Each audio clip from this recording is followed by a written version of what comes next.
the important discussion to have around this, because again, I don't care if you are gay or if you are bisexual or whatever. I care about the broader implications of teaching this ideology to young children, how the debate around transgenderism has really affected our country in particular, as well as many, across the pond who are experiencing the same amount of divide that we're experiencing, maybe at a lesser degree. Maybe we're a step ahead of them and they're slowly inching up to us, but they seem to be experiencing the same social issues as it pertains to gender and things like that. This is where I have qualms. I don't have qualms with these private companies coming out and saying, it's June, we love gay people, we love bi people, we love trans people. I have an issue with those same corporations funding things like the Gender Cool Project that we touched on in this show, which essentially is an organization that goes to schools, kindergartens, and goes, hey, we want to give you a bunch of books about sex and gender confusion, and we want to throw this into your school and let your 5-year-olds read it. That's where I start to have an issue. And if we get to a culture where something like sexuality is a personality trait, and being confused about your gender is trendy and cool and gets you millions of followers, and corporate America loves you and they sign brand deals with you, the broader implication of that is we're going to have a lot of very young, confused people who subscribe to this ideology, either subconsciously or consciously, and have the full effects of whatever that means come into their lives. Now let's talk about the full effects and what that could mean. This is a brilliant thread that did not get near as much attention as it deserves from Eric Kaufman, so let's give it some attention and talk about it on the show today. We're not going to read all of this, but the LGBTQ share among young Americans tripled in the last decade to 21%. Trans and non-binary identification may be up as much as 1,000%. Insane. What does that say to you? Does that say to you that this is a totally naturally occurring circumstance that we just haven't had our eyes open to? Or does it tell you that because we have pumped young people with these ideas and told them, not only is this normal, but it's common and it could be happening to you right now, and I know you're young and malleable and you're feeling sad and depressed with all the things that's happening in the world, this could be your avenue out, and then all of a sudden these kids go, oh yeah, I think I'm confused. I think I'm non-binary. I think I'm actually a boy and not a girl.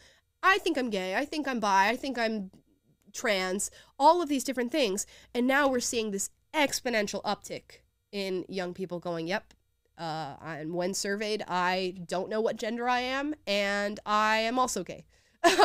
And the data is showing links between that and other problems as well, which we will get to. Let's talk about bisexuality. This is super trendy now. I'm sorry to all the maybe actual bisexuals who might be listening to this show, but your sexuality is super trendy right now. For example, bisexuals are close to half of the LGBT total and predominantly female. But the GSS shows that the share of bisexual women with exclusively male partners in the previous 5 years increased from 13% from 2008 to 2010 to 55% in 2018 to 2021. What does that signal to you? It signals to me that in 2008, you had women identifying, the vast majority being women identifying as bisexual, and 87% of those women actually were bisexual, or at least experimented and dated women and dated men and went back and forth with all that. Now you have a growing number of young females going, I'm bisexual, but still exclusively dating men, which really at that point, it doesn't matter. It's just a label. But if you're sowing the seeds of confusion around sexuality to young people, look what happens. They take it on as a trend, and it's like this amazing thing to be different and to be cool. And I actually experienced, am I going to say this? I'm going to say this in all honesty. In high school, I was totally in the throes of just like going to pride parades and learning about LGBTQ plus people and having all these conversations about how all sexuality is a spectrum and truly everybody's bisexual and everybody has attraction. And I was like 15 and going, oh my gosh, I'm bisexual.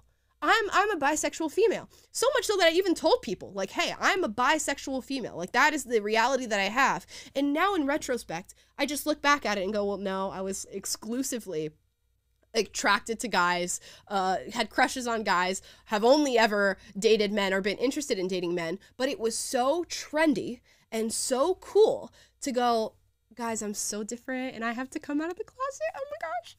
So embarrassing. I wonder how people are going to take it. Oh, you're going to take it with love and affirmation and affection, and everybody's going to cheer me on and like all my social media and everything. And then you're like, I'm bisexual, guys. I got to come out of the closet.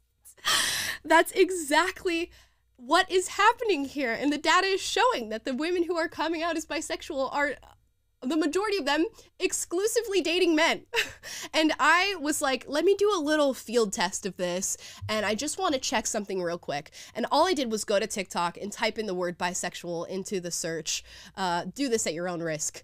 And I just scrolled through and I was like, I bet $1 million I'm going to see a bunch of young white Gen Z females. And guys, look with your own eyes. What are you seeing? What are you seeing? Sprinkled in a few white boys in there, but by and large, young, white, Gen Z females. And that's just me, who's not a researcher, just going and just typing a simple term in a platform that is primarily used by young people. And that's what you find. It goes to show that sexuality, although it might come with a few small-minded people who come after you and give you the odd gay joke or whatever, is probably a good thing to have the label of. It probably gets you a lot of likes. And if you go and search through these girls' pages and look at their bios and things like that, it's always like Madeline, she, her, bisexual, gay flag, trans flag, bi flag, whatever. People are so proud to exude what is so superficial. Your sexuality is so superficial. And they are so proud to showcase it and push it out to people, which tells me that it's a trend. Now, what the interesting thing that I read here, as far as transgenderism is related, it looks like we are in a downtrend of transgenderism, at least when compared to 2020. Apparently, that was peak for young people identifying as transgender. In 2020, data collected on 57,000 undergraduates shows that in 50 colleges sampled both years, the non-binary share dropped from 1.5% to 0.85%, a statistically significant decline. And you can look at this here. It's seemingly dropping. I will see if that trend continues now with how, again, trendy it is and how much fame you can garner from getting it. I would venture to say, and I'm going to dip my toe in the pool here and say it's a lot easier to identify as bisexual and take on that trend and get all the affirmation you get from that than it is to identify as trans. Because when you identify as trans, you got to start making real lifestyle changes, really presenting yourself in a different way, having constant conversations about it. It's a much larger hurdle to jump over to get affirmation and validation and fame. Not saying that that's what everybody gets from it and that's what everybody is seeking from it, but I would imagine that much less people are dipping their toe in that pool because it's a big pool. You kind of just have to dive in and start taking on a lifestyle with it. Yeah, the bi trend, for lack of a better term, it has a lower cost to it, but you get all of the benefits societally, and with all the Instagram likes and all that kind of stuff. Going back to that TikTok scroll that you did, it was interesting because you did mention, there were a handful or a swath of young white males. Kind of harkening back to yesterday's discussion, it's like, what's the easiest way to get attention, especially for those who may not be the most popular or have the most attention at school and in the environment?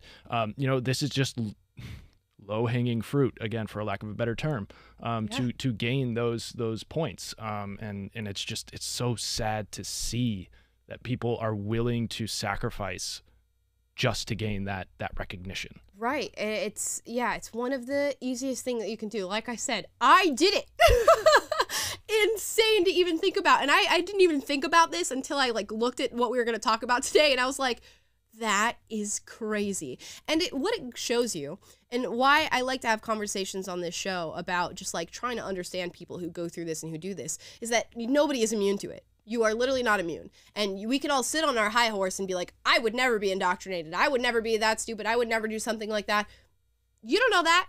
You know, if you were raised under different circumstances or born in a different area or part of a community where there was a different norm, yes, you would. You absolutely would be the person who would be doing this right now. So we take everything with sympathy, empathy, but still talk to you like it actually is.